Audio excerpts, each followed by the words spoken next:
નમસ્કાર અને સ્વાગત છે. આજે આપણી પાસે એક ખૂબ જ રસપ્રદ વિષય છે જે બાઇબલના સૌથી રહસ્યમય પુસ્તક પ્રકટીકરણમાંથી આવે છે. હા, અને એમાં પણ એક એવો સવાલ છે જે બહુ ઓછા લોકો વિચારે છે. બરાબર. આપણી પાસે જે સ્ત્રોત છે તે એક ઊંડો સવાલ પૂછે છે. સ્વર્ગમાં થયેલા યુદ્ધ પછી શૈતાનને પૃથ્વી પર ક્યારે ફેંકી દેવામાં આવ્યો? પણ અહીં એક ગજબનો વિરોધાભાસ છે. સ્ત્રોત મુજબ પૃથ્વી પરના સૌથી ભયંકર સમયની શરૂઆત સ્વર્ગમાં એક મોટી જીતથી થાય છે. આ કેવી રીતે શક્ય છે? બિલકુલ, આ જ તો આખી વાતની મજા છે. મોટાભાગના લોકો શું માને કે પૃથ્વી પર જ્યારે સૌથી ખરાબ પરિસ્થિતિ હશે ત્યારે શૈતાન સૌથી શક્તિશાળી હશે. હા, સામાન્ય રીતે તો એવું જ લાગે. પણ આ વિશ્લેષણ આખી વાતને જાણે ઊંધી રીતે જુએ છે. તે કહે છે કે પૃથ્વી પરનો અત્યાચાર એ શૈતાનની શક્તિની નિશાની નથી. તો પછી શું છે? એ સ્વર્ગમાં તેની હાર અને એમ કહી શકાય કે તેની હતાશાનું પરિણામ છે. આ સમજવા માટે આપણે પ્રકટીકરણના પ્રકરણ 12માં ઊંડા ઉતરવું પડશે. સૂર્ય પહેરેલી એક સ્ત્રી, એક નવજાત બાળક અને એક મોટો લાલ અજગર. હા, કોઈ સામાન્ય વાર્તા તો નથી જ. ના, આ બધું સાંકેતિક છે. સ્ત્રોત સ્પષ્ટ કરે છે કે આ સ્ત્રી એ ઈશ્વરના લોકોનું પ્રતીક છે. એટલે કે પ્રાચીન ઇઝરાયલ અથવા પછીથી બનેલું ચર્ચ. બરાબર. પુરુષ બાળક જે ભવિષ્યમાં બધા દેશો પર રાજ કરશે તે સ્પષ્ટપણે ઈસુ ખ્રિસ્ત છે. અને પેલો મોટો લાલ અજગર, 7 માથા અને 10 શિંગડાવાળો. હા, એ શૈતાનનું એકદમ સ્પષ્ટ ચિત્ર છે. અને આ દૃશ્યમાં બને છે શું? સ્ત્રી બાળકને જન્મ આપે છે અને પેલો અજગર તેને ખાઈ જવા માટે રાહ જોઈ રહ્યો છે. પણ એવું થતું નથી. બાળકને બચાવીને સીધા ઈશ્વરના સિંહાસન પાસે સ્વર્ગમાં લઈ જવામાં આવે છે. સ્ત્રોત ભારપૂર્વક કહે છે કે આ ઘટના ઈસુના સ્વર્ગારોહણની વાત છે, જે તેમના મૃત્યુ અને પુનરુત્થાન પછી બની હતી. બરાબર. અને આ પછી તરત જ પેલી સ્ત્રી 1260 દિવસ માટે અરણ્યમાં એટલે કે એકાંત જગ્યાએ ભાગી જાય છે. જ્યાં ઈશ્વર તેની સંભાળ રાખે છે. હા, અને અહીંથી જ સમય વિશેની ગૂંચવણ શરૂ થાય છે. આ 1260 દિવસ એટલે શું? હા, મેં પણ આના વિશે અલગ અલગ વાતો સાંભળી છે. કેટલાક કહે છે કે ભવિષ્યવાણીમાં એક દિવસનો અર્થ એક વર્ષ થાય. તો શું આ 1260 વર્ષ છે? એ એક જૂનું અર્થઘટન છે જે કહે છે કે આ 538 એડીથી 1798 એડી સુધીનો સમય હતો. પણ આ વિશ્લેષણ એ વાતને નકારે છે. શા માટે? કારણ કે તમે જ વિચારો, જો ખરીદ વેચાણ પર નિયંત્રણ લાવતી પશુની છાપ જેવી ઘટના 1260 વર્ષ સુધી ચાલે તો દુનિયા કેવી રીતે ચાલી શકે? હા, એ વ્યવહારુ નથી લાગતું. એટલે સ્ત્રોતનું માનવું છે કે આ 1260 દિવસ એટલે શાબ્દિક 3.5 વર્ષ. ઓકે, તો 3.5 વર્ષ. પણ એ કયા 3.5 વર્ષ? આ એ 3.5 વર્ષ છે જે ભવિષ્યવાણીમાં અંતિમ સપ્તાહ તરીકે ઓળખાતા 7 વર્ષના સમયગાળાનો પહેલો ભાગ છે. અંતિમ સપ્તાહ? આ વિચાર દાનિયેલના પુસ્તકમાંથી આવે છે, બરાબર? હા, પણ આપણે એમાં બહુ ઊંડા નહીં ઉતરીએ. અત્યારે એટલું સમજવું જરૂરી છે કે ઈસુના સ્વર્ગારોહણ પછી ભવિષ્યમાં એક ખાસ 3.5 વર્ષનો સમયગાળો આવે છે. સમજાઈ ગયું. તો બાળક સ્વર્ગમાં પહોંચી ગયું છે, સ્ત્રી અરણ્યમાં છે, અને હવે વાર્તામાં પેલો નાટકીય વળાંક આવે છે, સ્વર્ગમાં યુદ્ધ. હા, અને આ કોઈ નાનું સૂનું યુદ્ધ નથી. મુખ્ય દેવદૂત મિકાએલ અને તેના દૂતો એક તરફ, અને બીજી તરફ પેલો અજગર એટલે કે શૈતાન અને તેના દૂતો. અને પરિણામ શૈતાનની હાર થાય છે. તેને સ્વર્ગમાં કોઈ સ્થાન મળતું નથી અને તેને તેના દૂતો સાથે પૃથ્વી પર ફેંકી દેવામાં આવે છે. હવે આપણો મૂળ સવાલ આવે છે, આ બધું બરાબર ક્યારે બને છે? અહીં જ આખું રહસ્ય છુપાયેલું છે. સાચી વાત. મને લાગે છે કે મોટાભાગના લોકો તો એવું જ માનતા હશે કે આ તો સૃષ્ટિની શરૂઆતમાં જ થઈ ગયું હશે. ઘણા લોકો એવું જ માને છે, પણ આ સ્ત્રોત એકદમ અલગ વાત કહે છે. તે કહે છે કે આ ઘટનાનો સમય જાણવા માટે આપણે એ સમજવું પડશે કે શૈતાન હાર્યો શા માટે. અને એનો જવાબ ક્યાં છે? પ્રકટીકરણ 12.11માં તેઓએ હલવાનના રક્તથી તથા પોતાની સાક્ષીના વચનથી તેને જીત્યો. એક મિનિટ. તેઓએ. અહીં તેઓ કોણ છે? શહીદો, ઈશ્વરના વિશ્વાસીઓ. આ તો બહુ મોટી વાત છે. એટલે તમે એમ કહેવા માંગો છો કે શૈતાનને સ્વર્ગમાંથી બહાર ફેંકી દેવાનું કારણ પૃથ્વી પરના સામાન્ય માણસોનું બલિદાન અને તેમની શહીદી છે? બિલકુલ. આ જ આખા વિશ્લેષણની ચાવી છે. આ યુદ્ધ માત્ર દૂતો વચ્ચે નથી. પૃથ્વી પરના સંતોની જીત એ સ્વર્ગમાં શૈતાનની હારનું કારણ બને છે. વાહ! આ સમજ્યા પછી તો ઘણા પ્રચલિત મંતવ્યો ખોટા સાબિત થાય. બરાબર. જેમ કે આ યુદ્ધ સૃષ્ટિ પહેલા થયું હોય એ શક્ય જ નથી. કારણ કે ત્યારે કોઈ શહીદ થવાવાળું હતું જ નહીં. બરાબર. ઈસુના વધસ્તંભ સમયે પણ ન થઈ શકે. કારણ કે ત્યારે તો શહીદોની નિર્ધારિત સંખ્યા પૂરી નહોતી થઈ. એ તો શરૂઆત હતી. અને બીજા મંતવ્યો?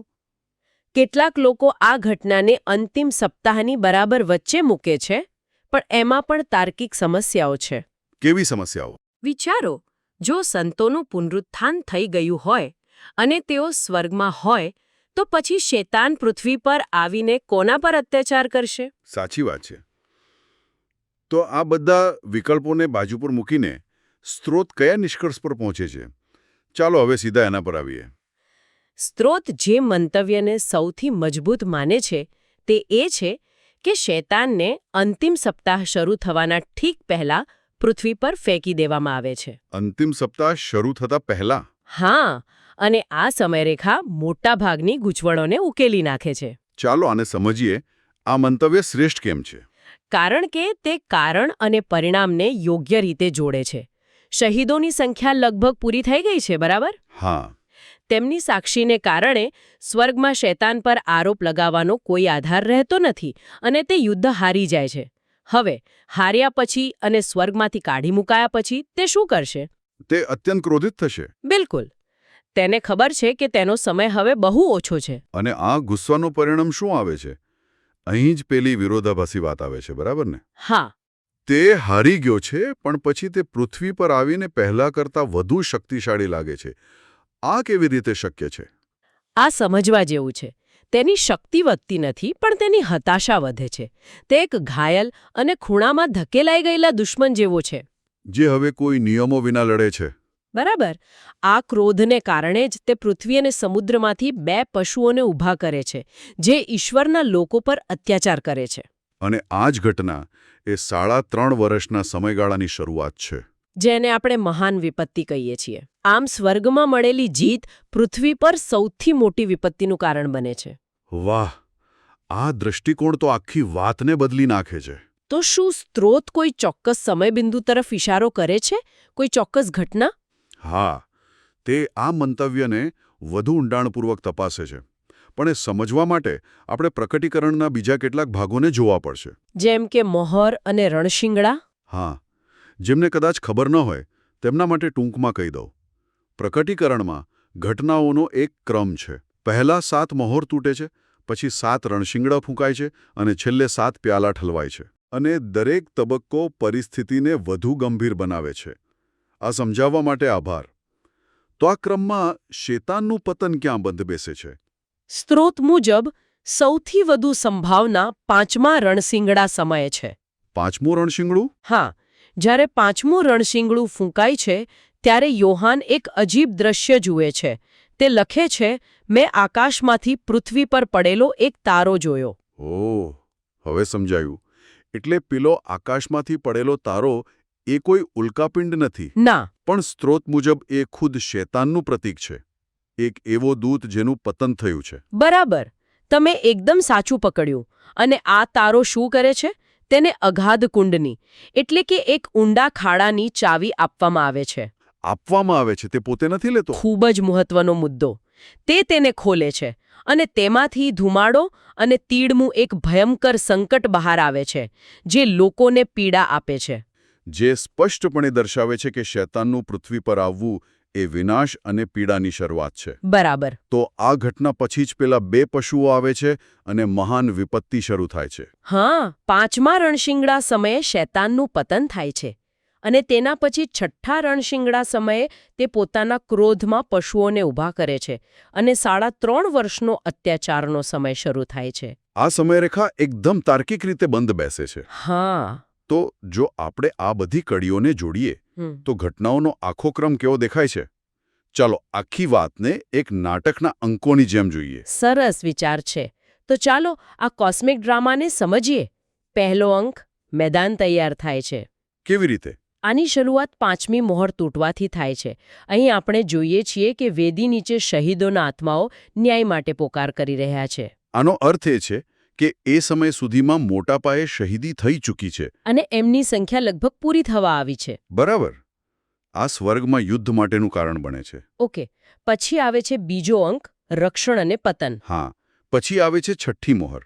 અહીં ભયંકર વિપત્તિ શરૂ થાય તે પહેલા ઈશ્વરના 1,44,000 ખાસ સેવકો પર મોહર મારવામાં આવે છે. જેઓ આવનારા તોફાનમાં ચર્ચના રક્ષણ માટે છે. અને પછી આવે છે નિર્ણાયક ક્ષણ, 5મું રણશીંગડું.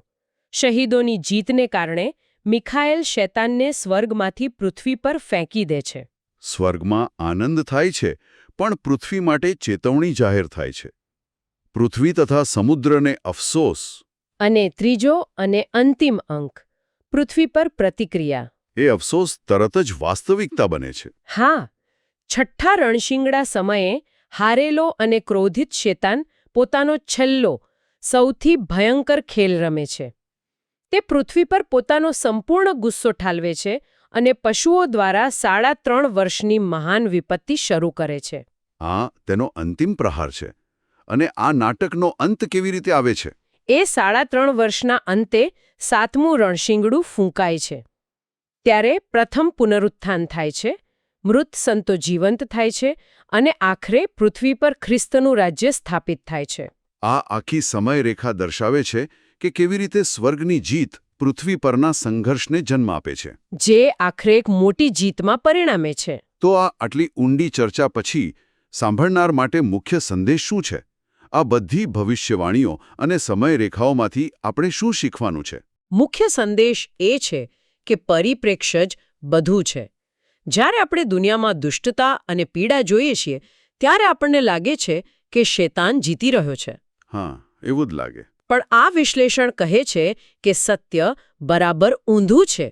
પૃથ્વી પરની સૌથી મોટી વિપત્તિ એ તેની અંતિમ હારનો સૌથી મોટો પુરાવો છે.